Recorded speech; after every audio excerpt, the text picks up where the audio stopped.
어젯밤 늦게 오늘 새벽까지 텔레비전 보시느라고 잠도 잘 못 주무시고 그러다가 속만 상하신 채 교회 오신 분들도 있지 않으시겠나 이런 생각을 합니다.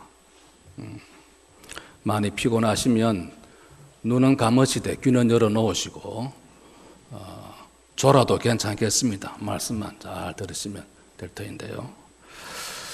우리를 실망케 하지 아니하시는 하나님, 그 하나님을, 그 주님을 오늘도 만나시고 승리하시는 우리 모두 다 되실 수 있기를 주의 이름으로 축원합니다. 오늘 성경 본문의 말씀은 그러므로 하는 단어로 시작하고 있죠. 그러므로. 오늘 본문을 좀 더 잘 이해하기 위해서는 이 앞에 있는 내용을 좀 간단하게 살펴볼 필요가 있을 것 같습니다. 로마서 1장 17절 말씀을 한번 보시죠. 1장 17절 말씀에 보면 복음에는 하나님의 의가 나타나서 믿음으로 믿음에 이르게 하나니 기록된 바 오직 의인은 믿음으로 말미암아 살리라 함과 같으니라.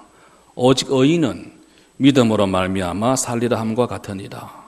복음에는 무엇이 나타났다고 했습니까? 복음에는 하나님의 의가 나타났다 그랬습니다. 하나님의 의가 이 땅에 나타난 것이 곧 복음이다 이 말이죠. 복음이 무엇이냐 하면 하나님의 의가 이 땅에 나타난 것입니다. 그것이 복음이죠. 그러면 왜 하나님의 의가 이 땅에 나타나야만 했던 것입니까?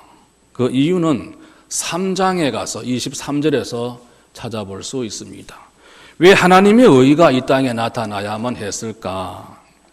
3장 23절 말씀에 보면 모든 사람이 죄를 범하였으며 하나님의 영광에 이르지 못하더니 그랬습니다. 모든 사람이 다 죄를 범해서 하나님의 영광에 이르지 못했다 그랬죠. 그 앞에 있는 20절 말씀을 다시 한번 보시면 3장 20절에 율법의 행위로 그의 앞에 의롭다 하심을 얻을 육체가 없나니 그랬습니다. 죄 아래 놓여 있는 인간들은 율법 아래 있는 우리들의 모습들은 그 모습 그대로를 가지고는 하나님 앞에 나올 수도 하나님 앞에 설 수도 없습니다. 오늘 이 아침에 우리 모두 다 하나님 앞에 나왔습니다마는 우리 원래 그 모습 그대로는 하나님 앞에 나올 수가, 설 수가 없는 존재들이었습니다. 따라서 필연적으로 하나님의 의가 나타날 수밖에 없었다는 것이죠. 하나님의 의가 나타날 수밖에 없었습니다. 죄 아래 놓여 있는 우리이기 때문에 그 모습 그대로는 하나님 앞에 나갈 수도 설 수도 없기 때문에 필연적으로 하나님의 의가 나타날 수밖에 없다는 것이죠. 그러면 우리에게 나타난 그 하나님의 의를 우리가 어떻게 얻을 수가 있습니까? 3장 22절 말씀 보시죠. 3장 22절 말씀에 보면 예수 그리스도를 믿음으로 말미암아 모든 믿는 자에게 미치는 하나님의 의인이 차별이 없느니라. 예수 그리스도를 구주로 예수 그리스도를 믿음으로 말미암아 믿는 자에게 하나님의 의가 차별이 없이 나타난다 그랬습니다. 하나님의 독생자 예수 그리스도를 믿는 믿음으로 말미암아 우리에게 나타난 하나님의 의를 우리가 얻을 수 있다 하는 이야기죠. 그러면 어떻게 그와 같은 일이 가능할 수가 있겠습니까? 하나님은 이를 위해서 엄청난 대가를 지불하셨습니다. 3장 24절 말씀을 또 한번 보시죠. 3장 24절 말씀 보시면 그리스도 예수 안에 있는 성령으로 말미암아 하나님의 은혜로 값없이 의롭다 하심을 얻은 자 되었느니라. 예수 안에 있는 성령으로 말미암아. 여기 성령이라고 하는 말은 값을 주고 샀다는 뜻입니다. 하나님이 그 아들 예수 그리스도를 이 땅에 보내주시고 예수 그리스도께서 십자가에서 흘리신 그 피값으로 예수 그리스도의 그 피값으로 우리를 사셨다는 것입니다. 다시 이제 본문 5장 1절로 돌아갑니다. 그러므로, 좀 전에 말씀 제가 짧게 드렸습니다만, 그러므로 우리가 믿음으로 의롭다 하심을 받았으니, 믿음으로 의롭다 하심을 받았다 그랬죠. 믿음으로 의롭다 하심을 받는 것이 왜 그렇게 중요합니까? 믿음으로 의롭다 하심을 받은 사람만이 누릴 수 있는 축복과 특권이 있기 때문에 그렇습니다. 오늘 이 아침 우리 모두 다 예수 그리스도를 구주로 믿고 의롭다 하심을 얻고 하나님이 주시는 복과 특권을 누릴 수 있기를 축원합니다. 오늘 본문은 우리들에게 이것을 세 가지로 제시해 주고 있습니다. 첫째는 그 축복이 1절 하반부에 있죠. 1절 하반부에 보면 우리 주 예수 그리스도로 말미암아 하나님과 더불어 화평을 누리자. 화평을 누리자. 예수 그리스도를 구주로 믿는 믿음으로 의롭다 하심을 받은 우리에게 주신 축복과 특권, 첫 번째는 하나님과 더불어 화평을 누리게 되었다는 것입니다. 여러분, 우리는 과거에 하나님과 단절된 상태에 놓여 있었습니다. 하나님과 원수였다 이 말씀입니다. 원수된 관계에 있었습니다. 하나님의 진노 아래에 있었습니다. 그러나 이제는 예수 그리스도로 말미암아, 누구로 말미암아요? 예수 그리스도로 말미암아 하나님이 우리의 아버지가 되시고 우리는 그의 자녀가 된 것입니다.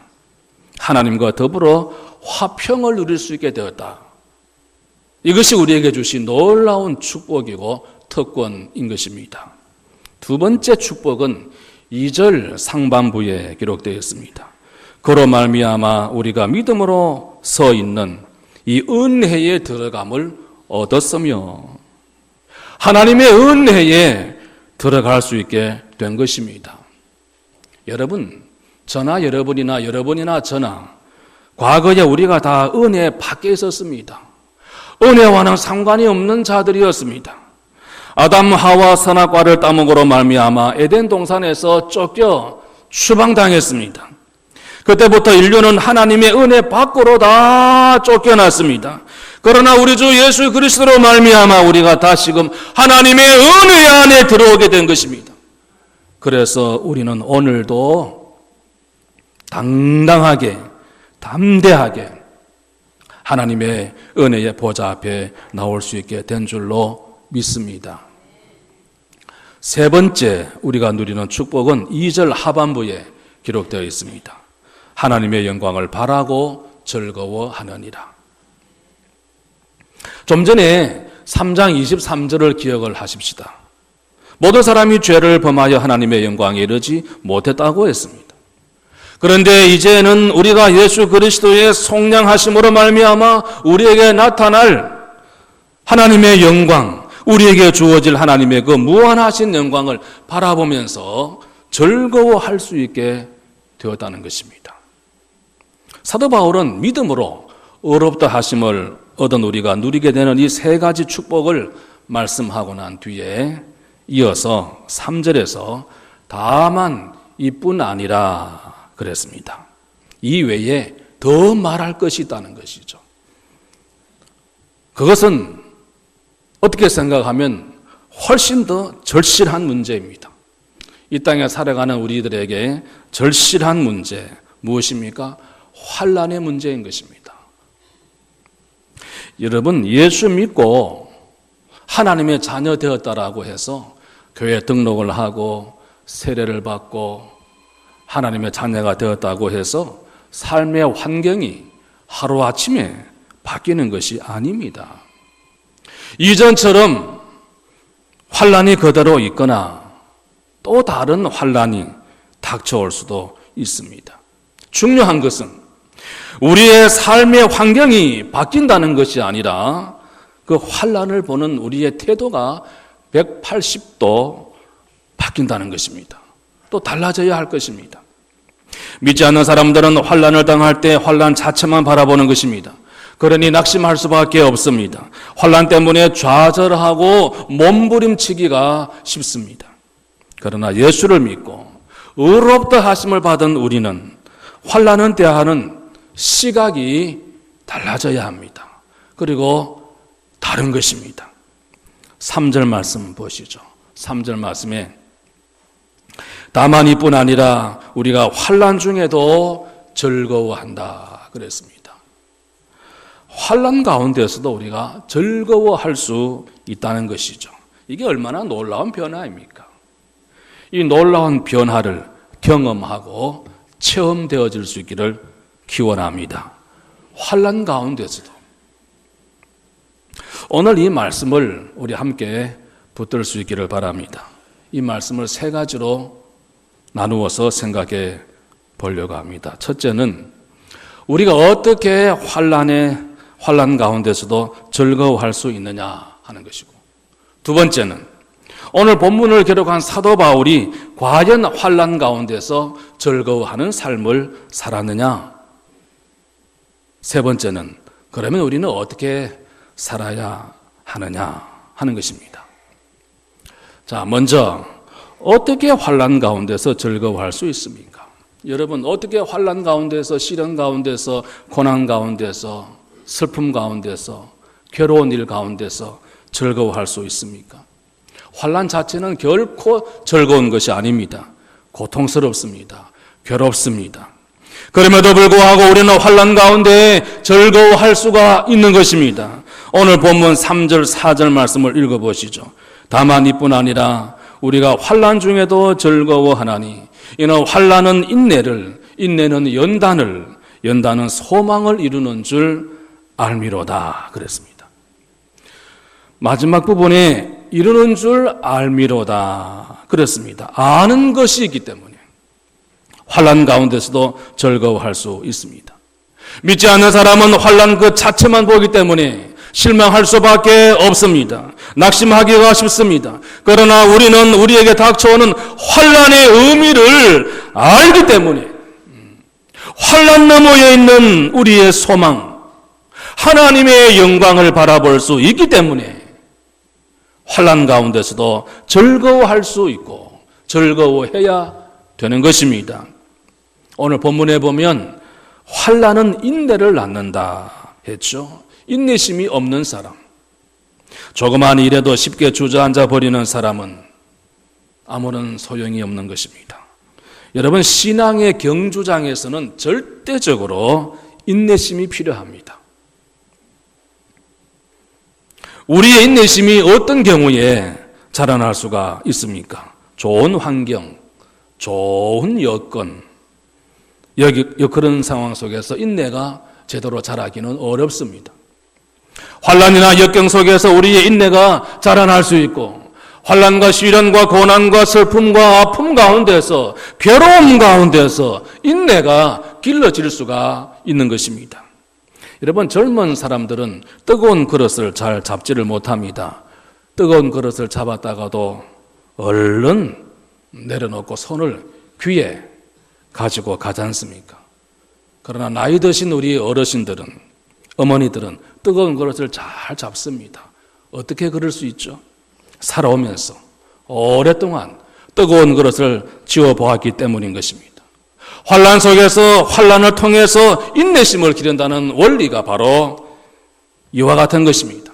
마찬가지로 우리 성도들은 환난에 마주칠 때마다 이 환난을 통해서, 이 시련을 통해서, 이 고난을 통해서, 이 괴로운 일을 통해서 나의 인내심이 길러지는 것이로구나.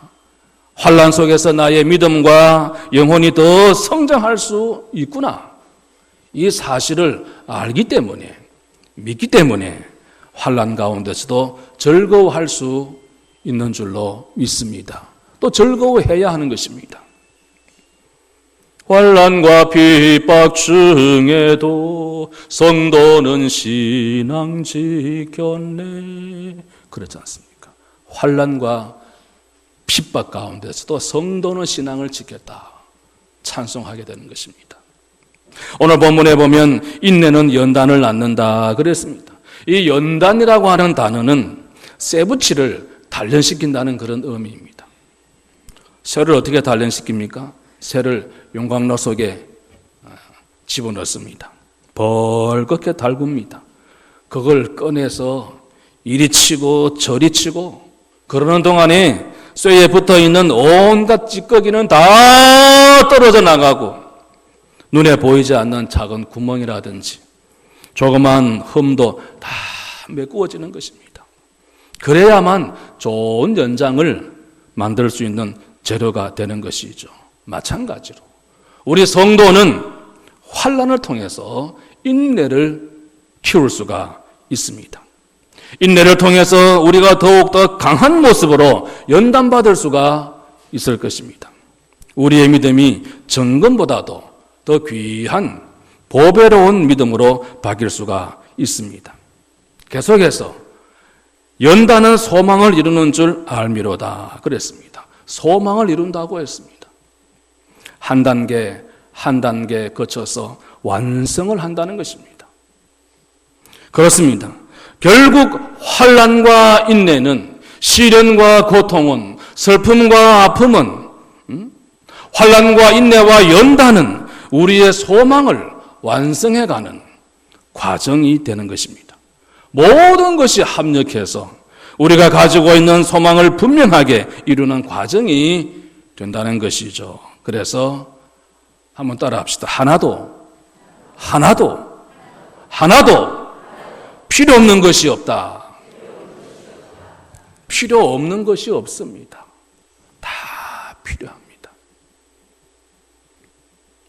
소망이 뭐죠? 오늘 본문 2절 하반부에 보니까 하나님의 영광을 바라고 즐거워하느니라.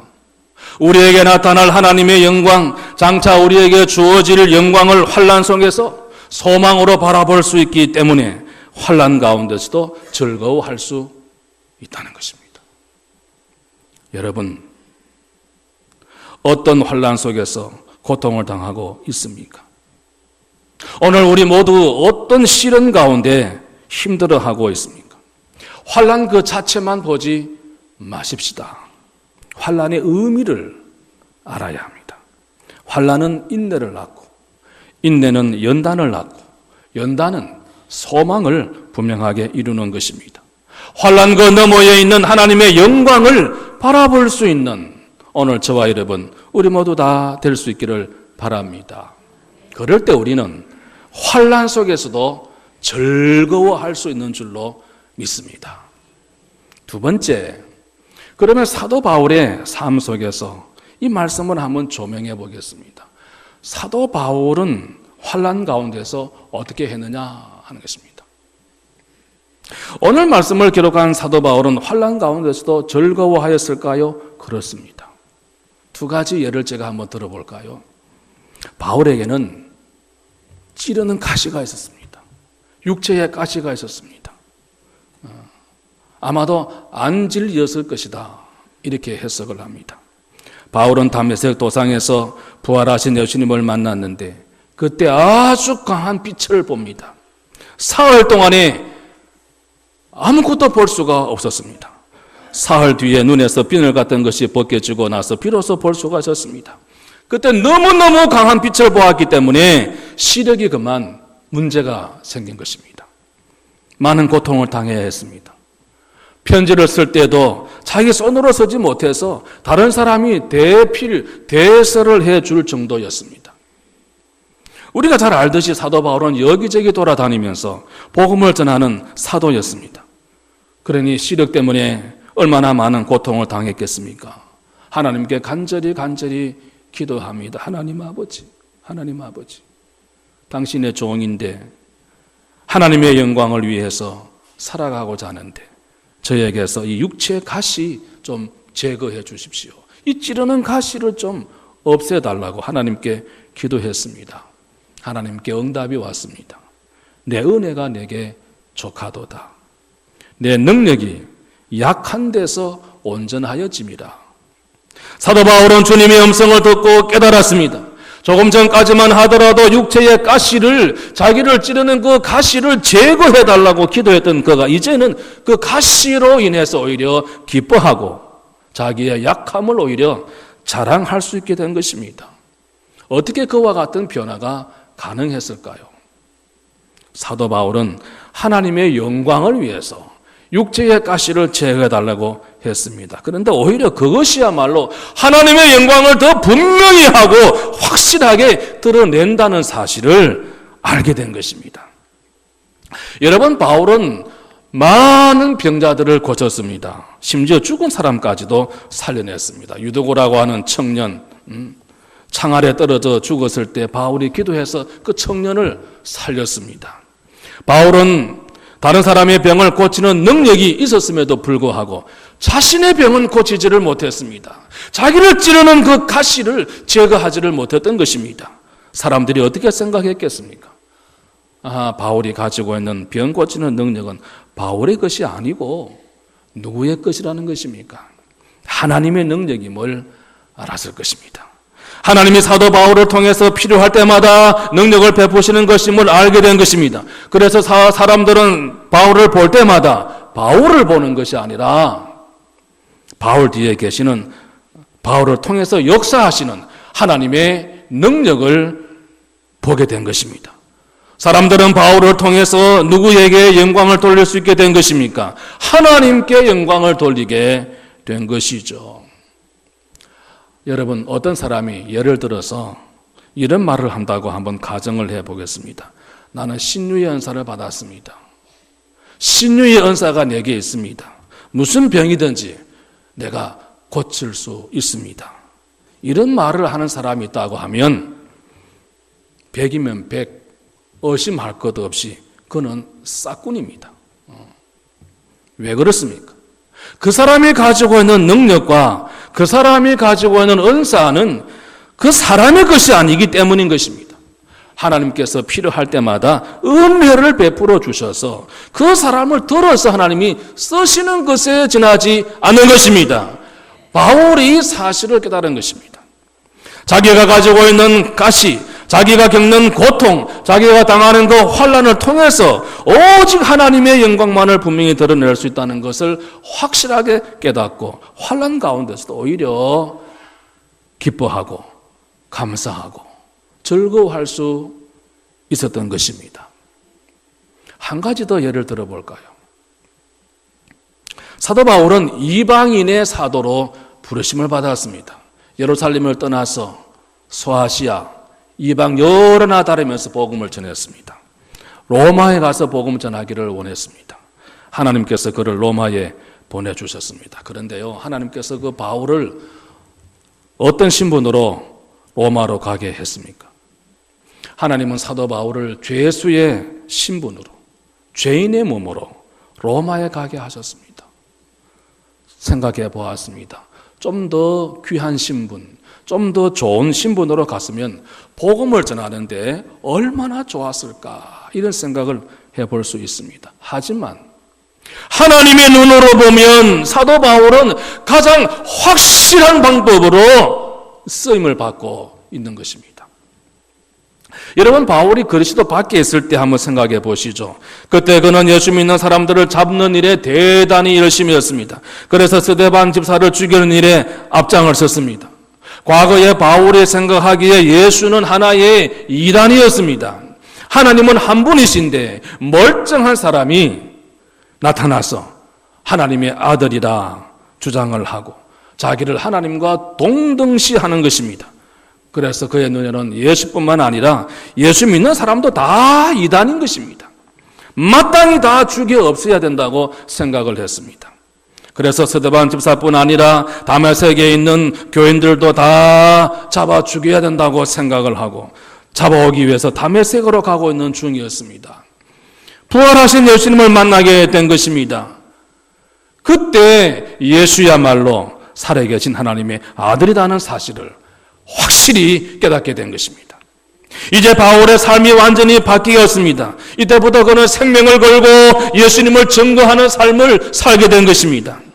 그런데 바울의 주변에는 아직도 과거의 바울처럼 생각하고 있는 사람들이 너무너무 많이 있습니다.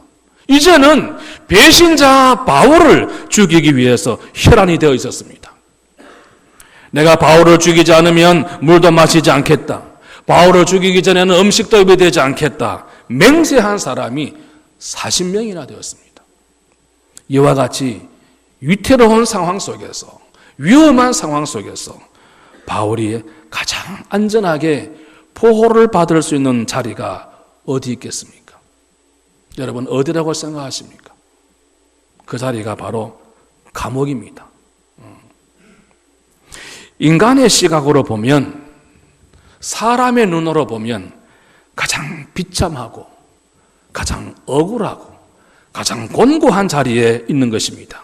그러나 믿음의 눈으로 보면, 하나님의 시각으로 보면 하나님은 사도 바울을 가장 안전하고 가장 든든하게 지켜주고 계신 것입니다. 주야로 밤낮으로 경호원들이 사도 바울을 지켜주었던 것입니다. 사도 바울이 로마로 끌려갈 때를 한번 생각해 보시기 바랍니다. 백부장을 위시해서 100명의 병사들이 사도 바울을 호송하고 있습니다. 인간의 시각으로 보면 호송이죠. 틀림없이 분명히 그것은 호송입니다. 그런데 믿음의 눈으로 보면, 하나님의 시각으로 보면 그것은 호송이 아니라 호위인 것입니다. 바울을 안전하게 지켜줄 수 있는 최선의 방법인 것입니다. 그래서 로마에까지 무사히 도착하게 되는 것이죠. 뿐만 아니라 예나 지금이나 높은 사람 만나기가 쉽지 않습니다. 우리가 대통령을 만나고 싶다고 아무 때나 마음대로 만날 수 있는 것이 아닙니다. 마음대로 청와대 안으로 들어갈 수가 없습니다. 청와대 한번 들어가려고 하니까 얼마나 조사를 많이 하는지 말이죠. 귀찮을 정도로. 그런데 사도 바울이 지금 누구 앞에 섰습니까? 로마 황제 과이사 앞에 섰습니다. 로마의 시민권을 가지고 있었기 때문에 로마의 황제에게 직접 죄가 있는지 없는지를 판가름해달라고 호소할 수가 있었던 것입니다. 그래서 바울은 로마 황제 앞에 서게 된 것입니다. 로마의 황제가 로마의 모든 정치 원로들을 다 한자리에 불러 모았습니다. 그리고는 사도 바울을 지금 신문하게 된 것입니다. 여러분, 인간의 눈으로 보면 그건 신문이죠. 그건 신문입니다. 사람의 눈으로 보면 그건 신문이 틀림이 없습니다. 그러나 하나님의 눈으로 볼 때, 믿음의 눈으로 바라볼 때 그것은 신문이 아니라 그보다 더 좋은 복음 전파의 기회가 또 어디 있겠습니까? 여러분, 전도하기가 어디 쉽습니까? 밥 사줘야 되죠. 차비 대줘야 하죠. 성경책도 사줘야 되죠. 온갖 기분을 다 맞춰줘야 합니다. 그런데 지금 사도 바울은 얼마나 멋있게 전도할 수가 있습니까? 저들은 지금 바울에게 죄가 있는지 없는지를 판가름을 해야 합니다. 그러니까 좋을 수가 있겠습니까? 좋을 수가 없습니다. 한눈 팔 수 없습니다. 바울이 지금 무슨 말을 하는지 모두 지금 들을 준비가 다 되어 있습니다. 그러니 사도 바울이 얼마나 멋지게 신나게 전도할 수가 있었겠습니까? 로마에 내노라 하는 원로들이 다 모여있는 자리에서 바울이 그들을 어떻게 모을 수 있겠습니까? 그들이 다 모여있는 자리에서, 그들이 경청하는 자리에서 예수 그리스도는 주라고 담대하게 증거하게 된 것입니다. 후에 그 복음의 씨앗이 싹이 나고 열매를 맺어서 얼마 가지 않아서 로마 제국이 기독교 국가가 된 것을 우리는 잘 알고 있습니다.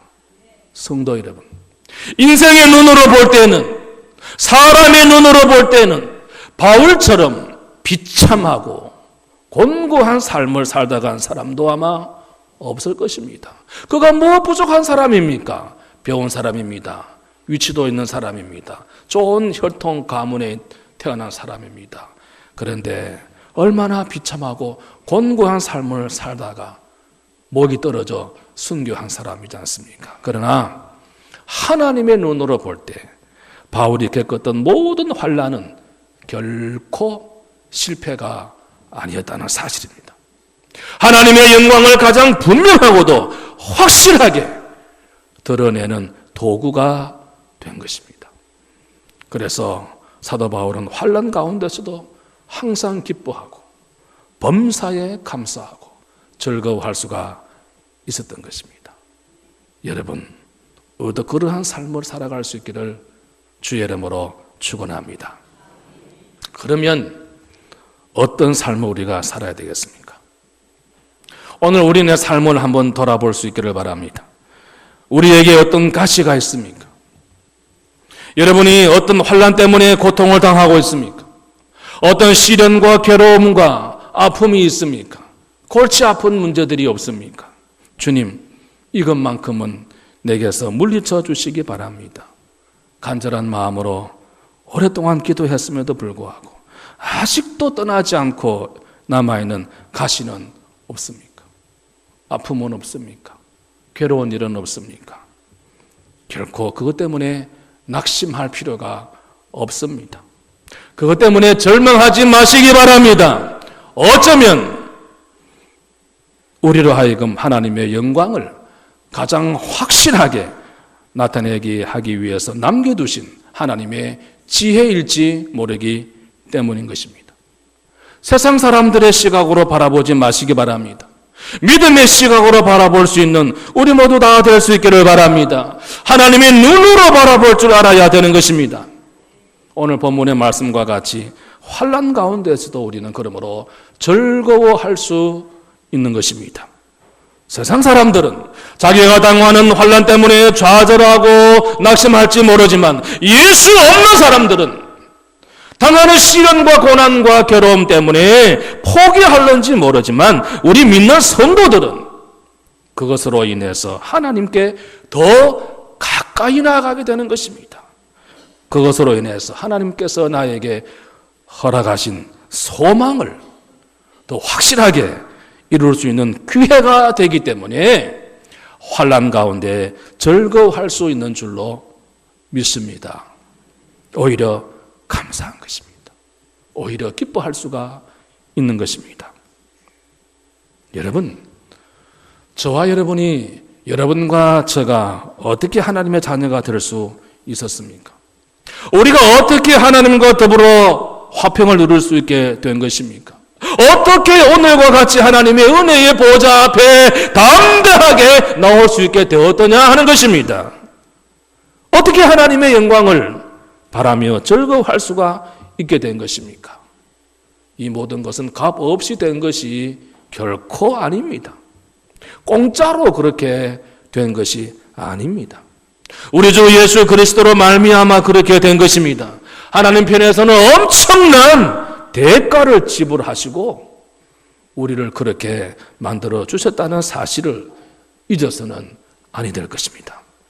하나밖에 없는 독생자 예수 그리스도를 우리에게 아낌없이 주신 것입니다. 그렇다면 하나밖에 없는 독생자까지 아낌없이 내어주신 하나님께서 우리를 향하신 사랑이 부족해서 우리를 환난 가운데 그대로 내버려 두시겠습니까?